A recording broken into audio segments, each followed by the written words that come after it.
Kamusta kayo mga kasopi?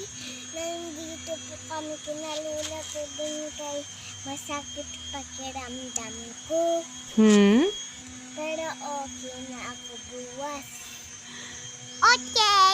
Makakatuon na ako. Ang ganda dito, marami puno. Tingnan mo, dami.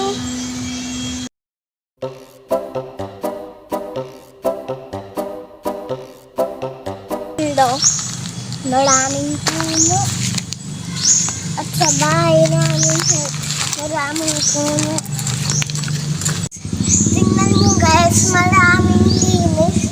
Ito sa may lapad-lapad. Wow! Tingnan mo ho. Medyo